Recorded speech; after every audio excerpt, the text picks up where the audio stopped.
Good afternoon, everyone. Welcome to the November 17th meeting of the Rotary Club of Brentwood. My name is Drew Rogers, and I have the privilege. Oh, yeah. Well, thank you, Curry. That's really, really nice. Nobody else did that but you. It's my privilege and honor to be serving as the president of this club, and at least one person is also happy about that as well. I'm going to call this meeting to order. We have a very full agenda today and a lot of gratitude to offer the week before Thanksgiving. So it's going to be a great program. I'm excited that you all are here. I will ask Betsy Crossley to come to the podium to deliver the invocation, and then Michael Heineman will deliver the pledge and four-way test, followed by Laura Troop introducing our guest. Betsy. Dare I? Okay. That worked. Okay. Well, I know we've been thinking a lot about things going on with our families, with our friends, and I know each one of us has someone they like to keep in their prayers if they could. For our members here in Rotary, please keep Larry Kane, Susie Lindsay, Larry Faust, Brian Goss, James Davis, and Jared Tanksley in your prayers. And I'd just like to ask you to join me in prayers for our world today. Lord, we gather here today as Rotarians to do good in this world, and as you would have us do it. But often it seems like the world's becoming unrecognizable from what you had envisioned. Hatred, famine, murder, disease, all hosts of terrible events still surround us and affect us daily. And some are asking, where are you? But you are merciful, and you give us the chance to choose love in the midst of any and all turmoil. You make miracles happen every day, and those of us who trust you know this deeply. Because you invite us to call upon you and ask for all that we need, we fervently do so right now. Help us to continue to be faithful, serving you with all of our heart, mind, and soul. Help us to fight the injustices we see with peace and love. Give us the strength to make it through these storms, both at home and abroad. Let us mirror you, O Lord, in all that we do. Father, you're all-knowing. We often wish we were as well, so that we might understand this upside-down world. Please give us some insight, some stronger measures of faith, that we can move the souls of all of your people toward a healthier, more loving, more kind, and more peaceful way of life in our families, in our neighborhoods, in our nation, and in our world. Lord, we earnestly and deeply pray. Let it be so. Amen.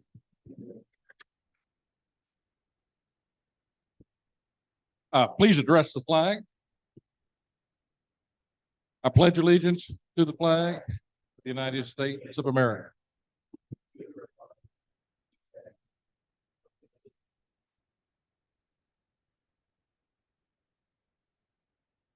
Four-way test, things we think, say, or do. First. Second. Third. And fourth.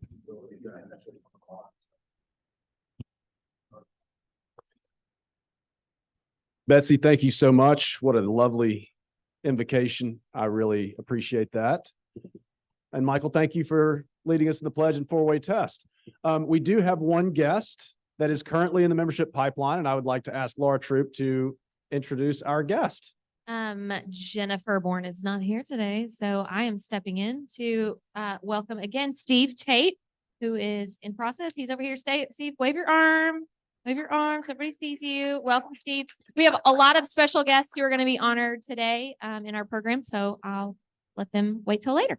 Wonderful. Thank you, Laura. And as Laura mentioned, we do have a number of guests that are actually visiting us, but as we bring up the recipients of major grants, we will ask that the recipients of those grants invite any guests that they brought with them. We do have the foundation report out and happy bucks, but Lennis, would you be able to display an announcement that? Yeah, thank you, Lennis. You're also excited about me being president too. That's the wrong one. That's the wrong one. We're going, let's go Little Harpeth River cleanup. I want that one.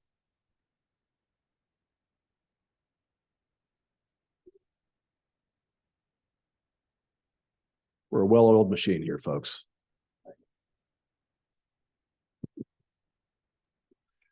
In case you have forgotten, we have the little Harpeth River cleanup that is coming. Patrick Wright works on that tirelessly. Every year, he has done that for several years now. You will recall that it happens at really not the most ideal time from a weather perspective. It's late January, early February, but we do have a date announced. And given that we have such a strong Interact presence, thanks to Jennifer Ruane and others within the committee of that vocational service directorship. We have 30 Interact members, I believe, in each the Overton and Brentwood High Interact clubs. So we should have a lot of help from the Interactors. We also have Boy Scouts that'll be coming. And so mark your calendars for February 3rd, 2024, 8:30 a.m. Little Harpeth River cleanup. The details are up here. You do not have sign-up sheets yet on your tables, but Patrick promised that he would start badgering you come December for volunteers to sign up to do committee chair, shift leaders and that sort of thing. So mark your calendars, February 3rd, 8:30 a.m., starting at the library, Little Harpeth River cleanup. Thank you so much for that, Lennis. With that, I'm going to invite Stephen Hammers to the podium to do our Foundation Drive report out. Stephen.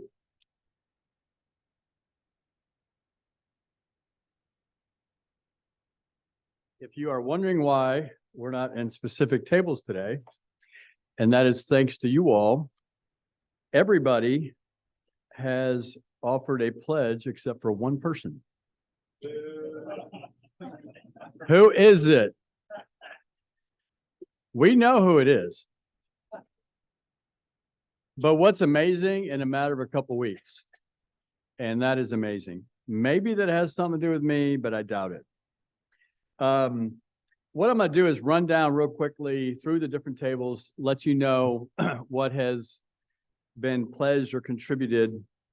First place, Michael Hyman's team, Team 6, $10,800. Second place, Bert Bradford's team, Table 5, $10,080. Third place, Jack Massari's team, Table 10 at $6,200. And actually $6,350. That's team 3, Tom Carr's fourth place. Yes, $6,350. Fifth place, Dale Llewellyn's team, Team 11 at $5,600. Sixth place, Steve Passon, Team 4 at $5,050. Seventh place, Mike Barrett, Team 7 at $4,400. Eighth place, Hunter McCarthy's team, Team 9, $3,880. Ninth place, Susie Lindsay's team, Team 1 at $3,850. 10th, Steve Huff, Team 2 at $3,520. And 11th, Jason Holsey's team 8 at $3,000. We have $63,730. That's amazing. So I really appreciate it. It was a fantastic year and it was done amazingly quickly. So thank you very much. Great job, Stephen. And Bert Bradford. Second place seems like a great place for Alabama. Man, really excited about that. Thank you. And congratulations to all of you. That's a fantastic drive and appreciate all of your support. We have Happy Bucks, and I'm going to ask Zach Benner to lead us in Happy Bucks before we introduce our speaker and program. All right. Well, who is happy today? Well, we'll start here.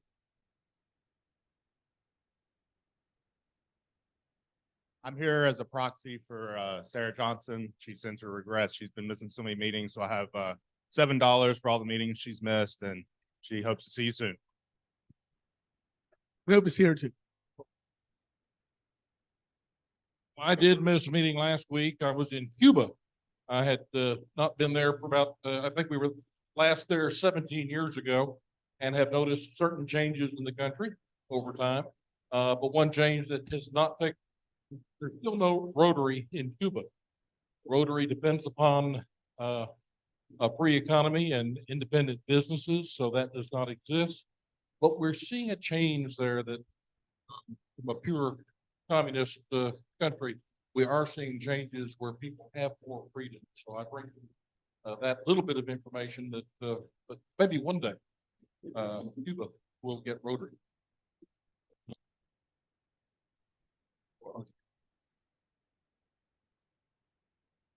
Well, I am very happy today that my friend Cheryl is here, but we're going to talk about that later. And then also I am very, very blessed to take all of next week off, and I leave tomorrow morning to go hang out with my family. And I'm so very blessed and very excited to have the family that I do. So very happy girl. Sweet, that's awesome. A lot of happiness going on here. Where else? All right, go over on this side of the room. All right, we'll start with you. And I can't get up because I can't remember if it was Jack Messeri or Larry Kane, but one of them told me that I was so old, they've discontinued my blood type.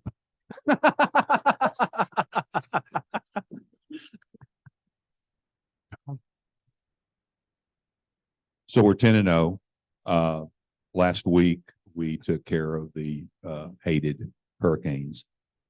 Week after this week, of course, we're going to Florida. Hope for a great smash down of them. I hate the Gators. I hate the Hurricanes too. So that was good to watch that happen. They're Miami. Yeah, that's well, yeah, you know, we're just happy to beat them. So I'm happy. All right, who else? That's it? Well, after that really uplifting message from the Yes. president of the Brentwood Rotary Club Foundation, I'm going to invite Tom Carr to come up and introduce our program. Tom. Perfect.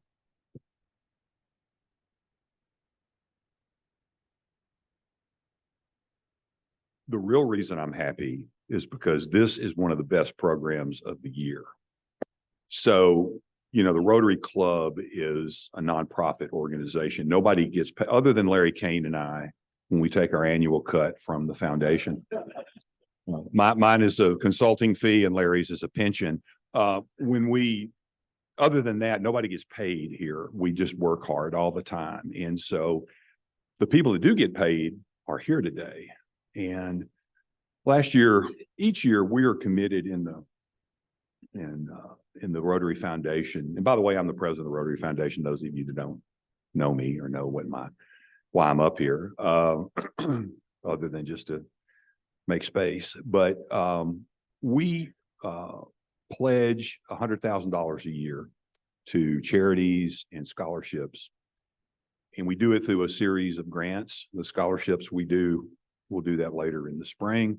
We do community grants for our local charities in the spring as well. But today we're doing our major grants, $30,000, $10,000 each. And Mr. Steve Huff is going to present those because I want as many board members as I can to have the fun of handing out big fat checks to great organizations that do a lot of good in our community.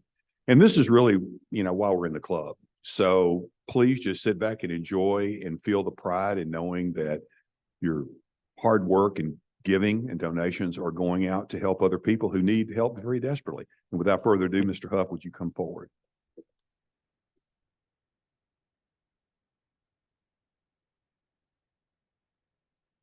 Okay.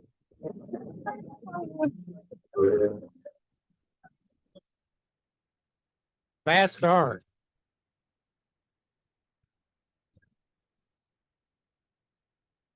Okay, I won't touch it. Wow, I can't top that to start, that's for sure.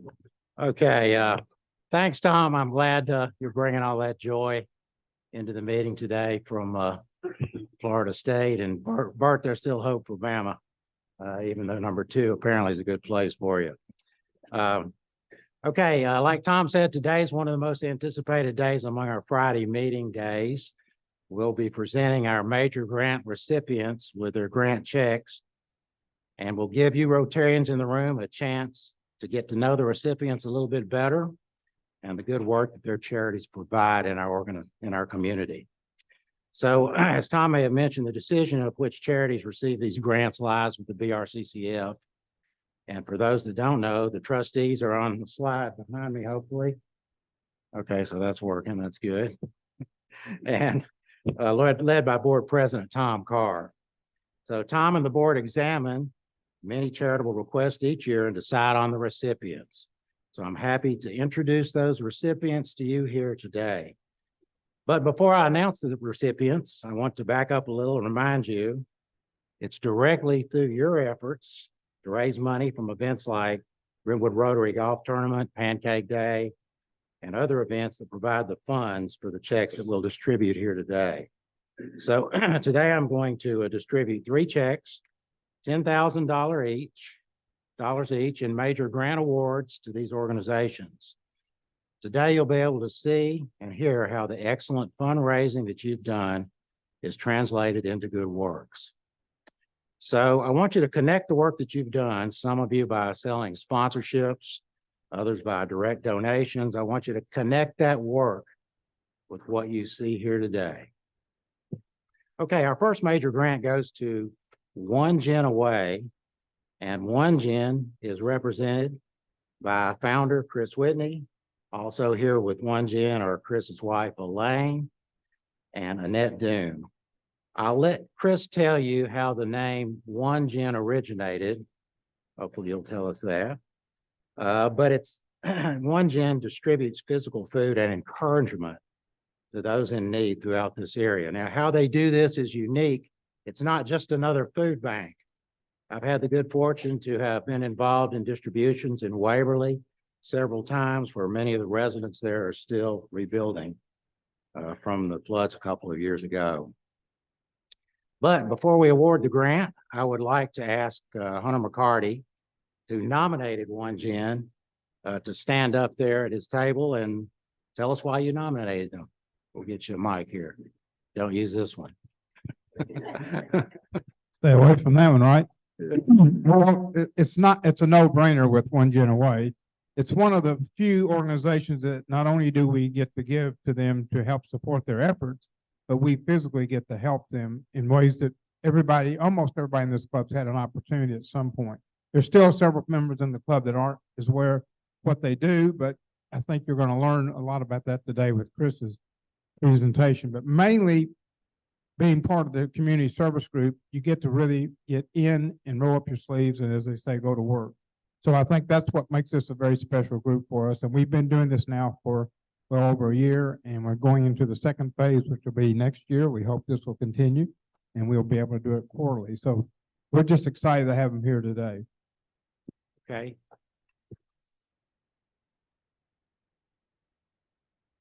Thank you, Hunter. At this time, I'd like for Hunter, Chris, Elaine, and Annette all to come up and receive your award.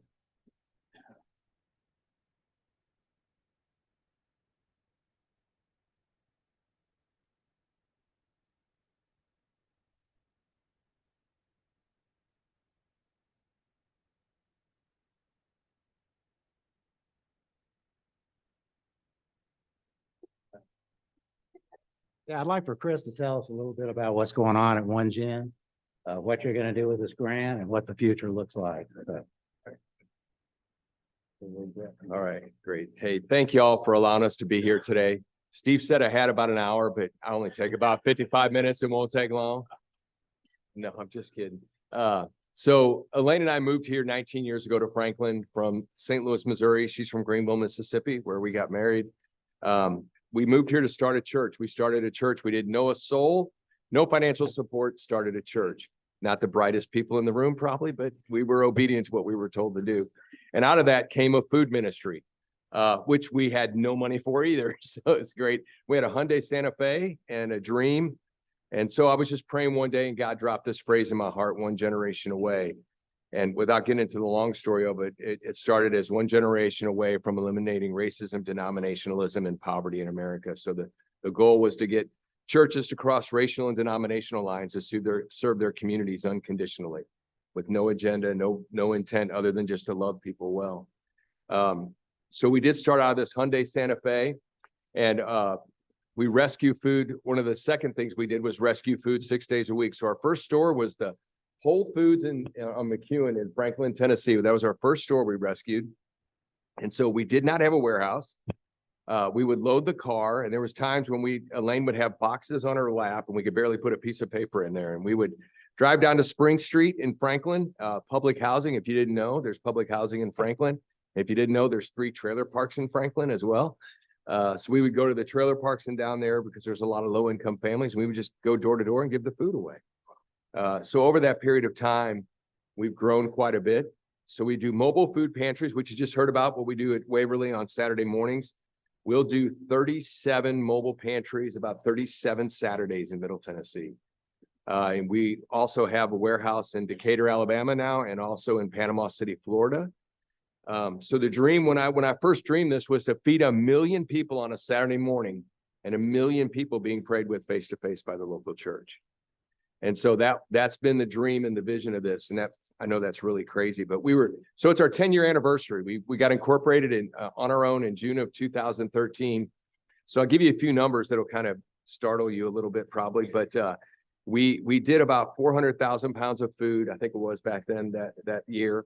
We had a $25,000 cash budget. So we were just over $1 million nonprofit, probably $1.3 million nonprofit at that moment. So 10 years later, we'll finish this year at close to 8 million pounds and about a $24 million nonprofit in 10 years in 3 states. So God's been extremely gracious to us. I'm beyond grateful for you all thinking of us and making this tremendous donation to our organization. Thank you for Waverly. We've made a 2-year commitment. So we started disaster relief in Hurricane Harvey, if you all remember, through Martina McBride's foundation. We ended up in Harvey, then we did Irma and Fort Myers. We've done hurricanes in North Carolina. We've done a lot of disaster relief trips. We go in 3 months after a disaster. And when everybody else leaves, we come in. We try to make 1 year, 2 year, 3 year. Panama City looks like for a long, long time we'll be there. And so when Waverly happened, I made a decision, went to the team and like the day of and said, I think we need to go to Waverly and make a 2-year commitment. And I'm a member of the Franklin Breakfast Rotary Club. Elaine's in the evening club, the party club as we call it, right? And so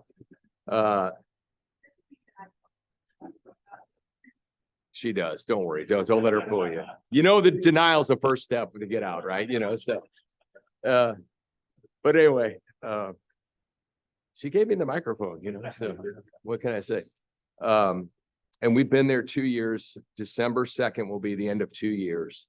We're going to give away turkeys along with the grocery cart full of food, and the Noon Club is doing butts. And so we're going to give away pork butts, and it's going to be a really cool. If you've never been, I know you're like, dude, it's an hour and 15 minutes. I know, but you will never ever, you will be changed forever. Some of the kindest, most caring people I've ever met, gracious, kind.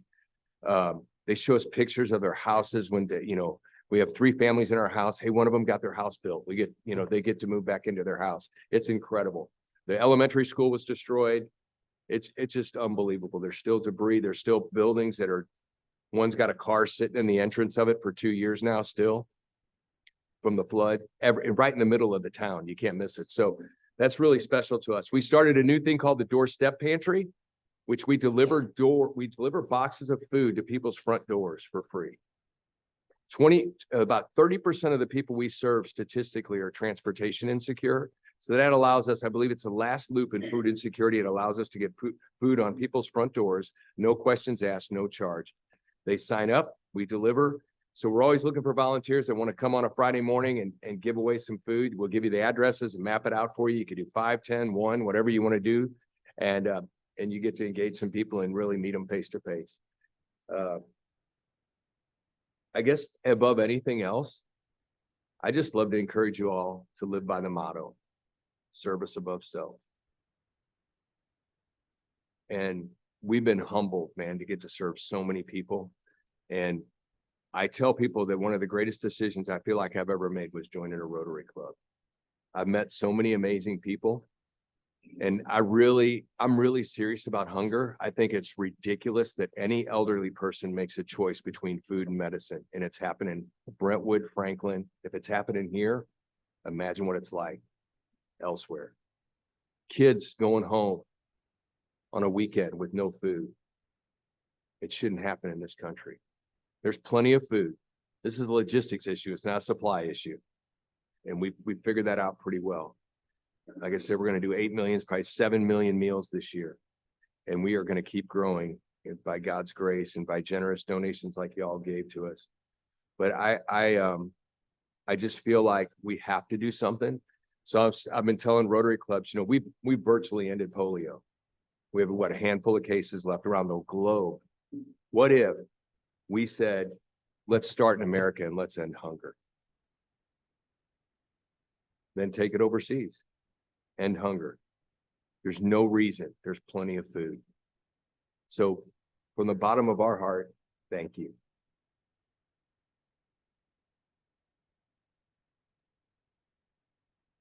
To come somewhere where you don't know anybody, nothing, no support, anything. And God opens up a door like this. Thank you for being part of a dream. Thank you for being part of a vision. We couldn't do it without you. Happy Thanksgiving, everybody.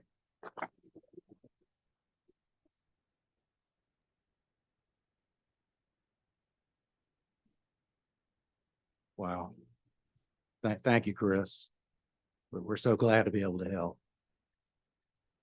Our second major recipient today is Alzheimer's Tennessee. Representing Alzheimer's Tennessee is Regional Director Cheryl Blanchard. As we all know, Alzheimer's is a debilitating disease affecting thousands across the country every day. And as our population ages, just think about it, the need for help in this area becomes more acute. So I'd like to ask Jordan Nielsen to stand up. Jordan was the proposer and recommended Alzheimer's for this grant, and tell us your thoughts behind that, Jordan.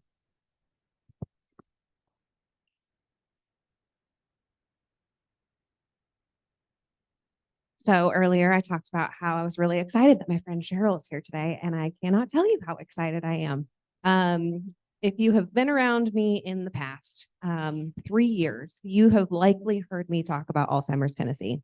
And if you haven't been listening. Alzheimer's Tennessee has been such a huge impact in my world because, as you know, I work in assisted and memory care, senior living world.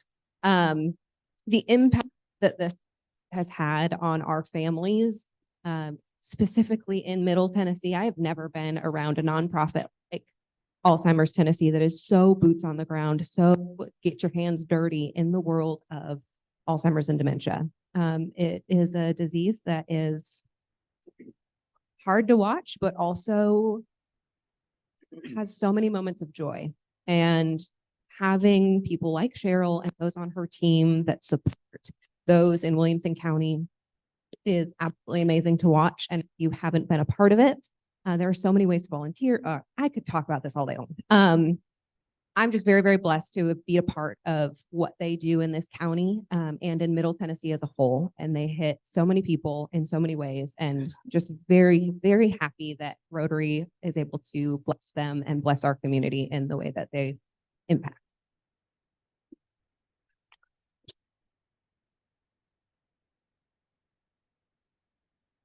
Thank you, Jordan. If you and Cheryl will come to the front, I'd like for you to receive this grant.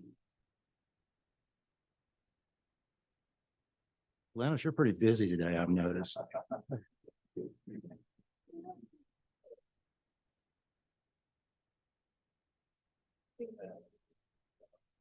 I'd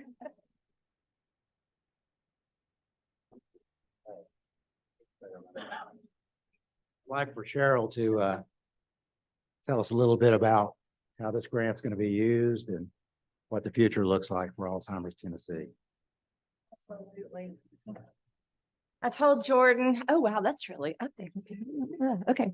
I told Jordan she was going to make me cry, and she did. But she said, if you've been around her for over the past 3 years, you'll know that she's going to talk about Alzheimer's Tennessee. If you've been around me the past 3 years, you know that I love every day of what I get to do. And when I hear somebody I can't even say it. When I hear somebody talk about the work we're doing, this happens. So I apologize. I love what I do. I'm so honored to be up here with these other two organizations. I know you guys. I saw your name. I saw them pop up and One Gen Away. I've met them a number of times and I love the work that they're doing. It's fantastic. But I'm going to take my little brief time to talk about Alzheimer's Tennessee. If you don't know us, I invite you to get to know us. So Alzheimer's Tennessee, we've been around for 40 years.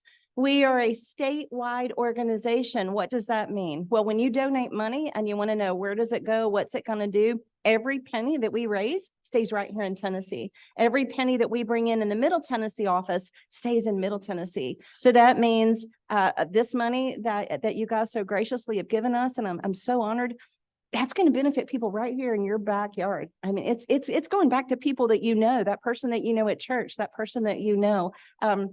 In your neighborhood, your family member. The really neat thing about the way we do things, and I think what gets Jordan so excited is when Jordan calls Alzheimer's Tennessee, I answer the phone. So she knows she's not calling she's not going through a call center. She's not getting passed around 5 or 6, 7 times. That also means when a family member has a need and they call, I answer the phone. So they're talking to somebody right here in the community. I know the resources. I know Morning Point. I work with them and all that. So you said you could talk an hour. I could talk for 5, but I won't. Anyway, so I just want to share with you. So what are we going to do with the grant? So when I applied for this grant, I told Jordan and I reached out to my CEO and I said, and it said, dream big. And I went, wow, I'm going to dream big. I'm going to tell you what my big dream is. I run a regional office. We have 6 regional offices. Mine is in Franklin in the Cool Springs area. And I cover 16 counties in Middle Tennessee. So everything that happens in Middle Tennessee, I'm behind it. A lot of what we do involves paper and ink and printing. So I spend a ridiculous amount of money having to go to a printer and order stuff and making sure they're doing it right. And the family may have a need and I don't have copies to give them and things, and especially this. So believe it or not, I asked for, man, what would be life-changing for Alzheimer's Tennessee? It's just a decent printer and copier. I mean, just the work that I can do. Every family that calls Alzheimer's Tennessee gets a private consultation with me. I'm a dementia care specialist. I answer their questions. I help them understand what's going on. I connect them with community resources like Morning Point, like financial planners, like attorneys. I'm connecting them personally with all that. And every single family that calls us, after that phone call, I'm addressing a great big packet of personalized information to them. And that costs money and it takes time. And I have a printer like you probably have in your home office, in my office right now. So I thought this is going to be game changing. Not only that, though, one of the programs that we're really proud of is our Silver Alert program. So we worked with the state legislators a few years ago and got the Silver Alert law passed. And, your phone goes off with that. A Silver Alert has been issued. This person is missing. Y'all, that is a game changing law. We are so excited about that. And when those alerts go out, we're bringing people back home. I think it's about 95% of people for whom a Silver Alert is issued, they're located and they're brought back home. But what we were hearing from law enforcement and first responders was, we go out and we talk to the family and they're missing and we say, well, we need a photo. Oh, we don't have any. That's the number one thing that law enforcement says. So if you don't have photos of your loved ones, your children, I don't know, maybe even your dog, get those, because what TBI needs to issue those alert is a photo taken within the last 6 months, and they can't issue it without a photo. Families don't have current photos. And then they said, they'll say dad drove off in his truck. And we're like, what's the year, make, and model of the truck? What's the tag number? Well, it's one of those big white trucks. Well, you know how many white trucks are in Tennessee? You cannot locate that in a big white truck. So having that information. So what we did is we put together, this is a Silver Alert kit. This is for families to be prepared. This tells them how to prevent wandering, how to tell if your loved one may wander, all the information they need to gather to have ready for law enforcement in case their loved one does wander, so that we can get that Silver Alert issued. And that's done, y'all, within an hour. I mean, from the time local law enforcement gets there and gathers the information, it is going to TBI and we're getting those alerts out. And we really are saving lives. You can see this comes in a really nice zippered pouch. It's got tons of information in here to help families prepare. And these aren't cheap. So what we're going to do, I'm going to be able to print the materials now. Thank you. But these packets are expensive. We're going to get everybody in Brentwood. I'm going to go to the Brentwood Police Department. 50 Forward is going to get some. All local first responders are going to get a whole bunch of these. Senior centers right here in this area so that they can help families be prepared. And I love that. This is truly a life-saving program. I hope that on the back, I'm going to be able to put your beautiful logo and I'll say made available to you from Brentwood Rotary, that would be an honor to be able to share with the community that you all made this possible. So that is what you're doing. So it truly is feeding folks, absolutely saving lives, silver alerts, life-saving stuff, because 6 out of 10 people with a diagnosis do wonder. We're all over Tennessee. That's why we're called Alzheimer's Tennessee. We've got 6 regional offices. That's kind of the map. So you see that middle purple part in the top, that's all me. So every piece of paper that goes out to a training program, to a family, into these silver alert kits, all of that now, because of you, I'm going to be able to really handle that much more efficiently, much more rapidly, and we're going to get these out all over the community, and I can't wait to do that. And we also operate a 24-hour helpline. Now that's staffed locally. I already mentioned if somebody calls in needing help, they talk directly to the regional director. We're all trained in dementia. Most of us have family members that have had Alzheimer's disease. I've been around for about 13 and a half years, so I've got a lot of expertise. So when they call in, it's not just somebody answering the phone. They're talking to somebody in the community who knows the resources and who knows the disease. Our family support on our website, we have a caregiver academy. So we refer families back over there if they have questions and want to learn. These are 3 to 5 minute videos. Communities also use these in their staff meetings and staff trainings. So that's a lot of free education available to families. Our family support, this is what I love the most, those family consults. I've met in offices, coffee shops, homes, sat and talked to somebody in a car on the side of the road one time because that's all they had. One of our staff has talked to a lady walking through the grocery store buying her groceries because that's all she had, but we wanted to meet her needs. So we meet folks wherever they are. We'll do that private consultation with that family. And we also provide a lot of support groups. We have 9 in-person support groups and 4 virtual support groups. So we really want families to be able to access that support and that assistance. We also provide services for individuals with a diagnosis. So our memory cafes are really exciting. That's where people with a diagnosis can come together. They can participate in activities. We do little brain games with them and things like that. And then we've just started a brand new support group for them. We wanted Memory Cafe to be a little more positive, where they can just talk and interact with each other, but sometimes they really need to talk about how tough this is. So they have their own support group. And they came to us and said, hey, there's all this information written about us, but what about our perspective? We said, we'll do it. So now there's a Live Well with Diagnosis Academy also housed on our website. These are people living with a diagnosis. This is Dr. David Compton. He was a physician who was diagnosed with Alzheimer's disease. So he's very well spoken. He loves to share what it's like. And that Live Well with Diagnosis, we tell anybody who's newly diagnosed about. They also produced a beautiful brochure by people that have a diagnosis for people who just left the doctor's office and just got diagnosed. So if you know somebody who's had that experience, please reach out. I'd love to get that in their hand and connect them with these awesome people that'll support them along the way. I already got to tell you about our awesome Silver Alert kit, but I want to let you know too that May is Silver Alert Awareness Month. That is a state law now. So if you're down by the Capitol in May and you see it lit up purple like that, or you see a county courthouse lit up purple in May, that is drawing attention to Silver Alert Month, which is again what these are all about, this life-saving program that we're going to be able to share with Brentwood and Williamson County, thanks to you all. How do we do all that? Nonprofit, I just, for all of us that are here today as a nonprofit, I just want to say nonprofit, yes, it means we are not for profit. We are not making money, but it takes money to do what we do. So I encourage you to think about ways to partner with us, to partner with these other awesome nonprofits here, because we take that money and, we don't live in the big house and all of that. We put that money in the community. 85 cents of every dollar we raise goes back into the community. And we do that through our walks, through our other fundraisers, through amazing grants like this, through you all having walk teams and joining us. So if you're interested in the mission and everything of Alzheimer's Tennessee and what we're offering right here in the community, I've got information all around the room. Grab that. Please get in touch with me. I'd love to talk to you about how you can get involved. And thank you again so much. Bonfire. Okay,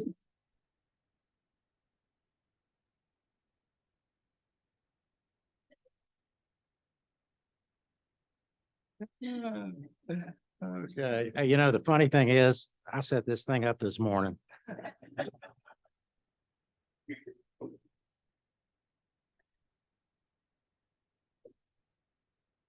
Thank you so much, Cheryl and Jordan. Appreciate the work that you do. Our last major grant today goes to Peterson for Parkinson's. This organization was founded by former Predators assistant coach Brent Peterson. So glad to have him here today with us, as well as Gail Torrance and Executive Director Debbie Lowenthal. Now, today's the first day I've met Brent which is interesting, but I'm a big Preds fan. So I've heard you on the radio many times and that made it even more interesting. I think you guys know that Parkinson's is a brain disorder and it affects people in many different ways. It can change the direction of one's life. But organizations like Peterson for Parkinson's help those afflicted to battle the effects of this difficult disease. So I'd like to ask Tim Stoll, who nominated Peterson for Parkinson's, to stand up and tell us why he nominated this great charity. I think most of you know that in September of 2019, I was diagnosed with the incurable disease of Parkinson's disease. So thereafter, I thought I need to retire, start playing. I don't know how you guys got a hold of me, but we went to a dinner, had dinner for people at Nagiano's, and I thought this is a great organization. I don't need them, but I went to a few meetings and realized that, you know, getting help in understanding different treatments, what people are using as far as medicine, doctors, procedures, and that sort of thing, get all that information in these meetings, and it's been very, very helpful. So you should know also that there are other members of the club than me that utilize their services. Thank you, Tim. This time I'd like for Tim, Debbie, Gail, Brent, you guys all come up and receive this grant.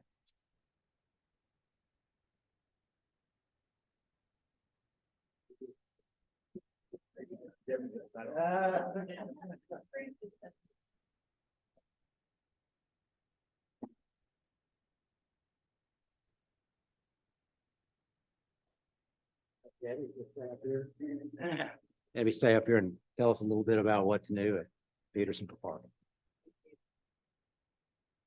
Thank you and good afternoon. If you're a Predators fan, you probably know Brent from being here the first probably 9 or 10 years of the Predators. Brent was diagnosed with Parkinson's in 2009. And at the time I was involved with the American Parkinson's Disease Association in Middle Tennessee. So we reached out to Brent thinking that would be someone that would be helpful to us in telling people about Parkinson's. When I was first involved, you didn't hear a lot about people with Parkinson's, and I felt like it was that disease nobody wanted to talk about. But every time I met someone and they said, "What do you do?" and I would mention that I was involved with a Parkinson's Foundation, they always said either my mother, my father, my best friend, somebody had Parkinson's. So I will ask you, how many people in the room know somebody with Parkinson's? So Brent helped us in that group and then decided that he wanted to start a foundation to help people going through what he and his wife Tammy have gone through. The first few years, we gave all of our fundraising efforts to Vanderbilt specifically for Parkinson's research and was able to help them. We gave them close to $1 million over several years. Then we had a group of people that had kind of set up a support group and were meeting at a restaurant, but wanted to have a face of Parkinson's. So they reached out to me, and after several meetings, you know, Brent is a great face for Parkinson's. People know him, people love him, people are receptive to helping. So we helped fund and start the Franklin Support Group. And that group grew to, prior to COVID, would have up to 100 people each month coming, their person with Parkinson's, their caregiver, anybody that wanted to learn more about Parkinson's. That was in 2017. We now have helped create over 10 support groups, either for caregivers or just the people with Parkinson's. But those groups are from Cookeville to Paris, Tennessee. So our fundraising efforts now go to help those people. We do major events. Each one of those groups will have a speaker come in. But this year we've had 4 major fundraisers. One that talked about the need for exercise when you have Parkinson's. And all of our events are free to anyone that wants to attend. So these funds help us do that. This grant we asked for to help with our Peterson Voices. People with Parkinson's, their vocal cords have a tendency to get very weak and their voices get low. So we established the Peterson Voices, and we have a licensed music therapist that helps with that. And we've got groups, a Zoom group, and then we have other groups, but that group, all of those in combination are helping close to 50 people increase their voices. They're assessed on a regular basis to see how their voices are improving. But more than that, it gives, our support groups give a community for people to come and be with other people, to share, to hear what other people are going through, to hear about, as Tim said, all of the medications that can help you to live your life better. And that's our mission statement, is to help people with Parkinson's live a better life and their care partners and families while they're going through this disease. We feel that hopefully, as all diseases, there will one day be a cure. And the Michael J. Fox Foundation has come up with, you can get a skin test that will let you know if you have the gene to potentially be diagnosed with Parkinson's. A lot of people don't seek out help they may have the symptoms. We encourage them to get to a movement disorder specialist, which there are now. When Brent started his foundation, there were probably only 3 or 4. Now they're up to 10 or 12 that are movement disorder specialists, who are the people that really can diagnose the Parkinson's and help you with what you need to better your life. So we're so appreciative of you awarding the Peterson Foundation for Parkinson's this year with this grant, and appreciate it. And I'll ask Brent if he would like to. Oh, no, you're in trouble. I was gonna just come up here anyways, but I'd be amiss if I didn't come and thank you all for coming, being part of Parkinson's Foundation. The last year has been really tough on me because I'm 21 years since I got diagnosed, so it's a long time, and I was able to get through it all. But I was standing.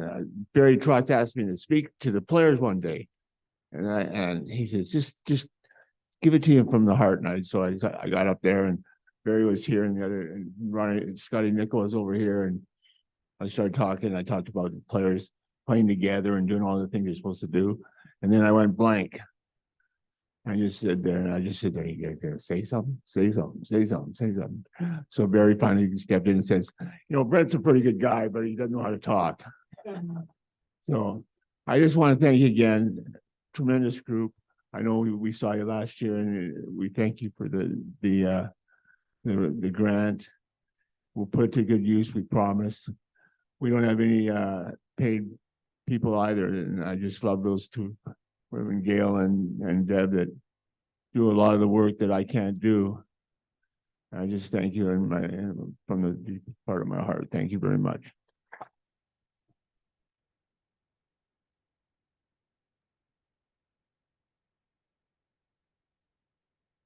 Thanks, Brent. Thanks, Debbie.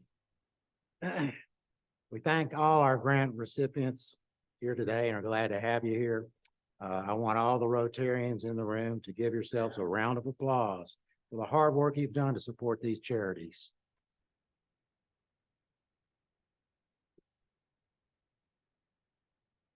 And that concludes our major grant presentation today. So I turn the program back over to President Drew. Thank you, Steve. And Tom wasn't lying when he said that this is the best program of the year. This is an opportunity for us to, one, it's fitting that we do this during the foundation drive, because this is the fruits of the treasure that you contribute to the foundation. And I can't think of 3 more worthwhile and deserving nonprofit organizations to receive these grants. For those of you that, if, in case you weren't taking notes, a couple things of note that are important. One Gin Away, December 2nd is the last Waverly food drive.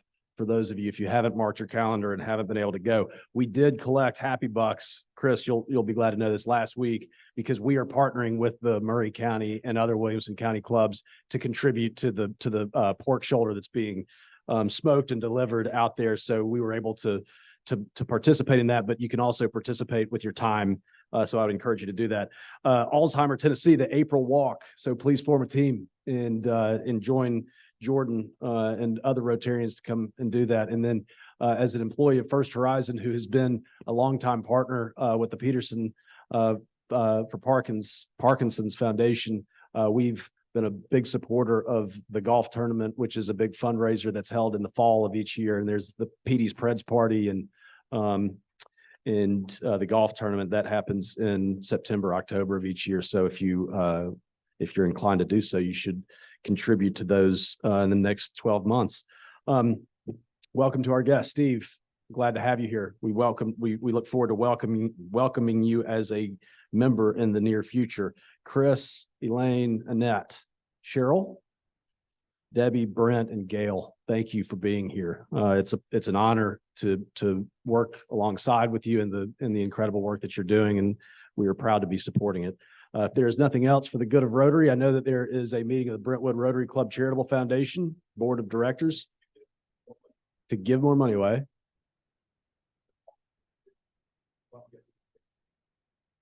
All recipients come to the front to get a big group picture when we conclude. If there's nothing else for the good of Rotary, then we are adjourned.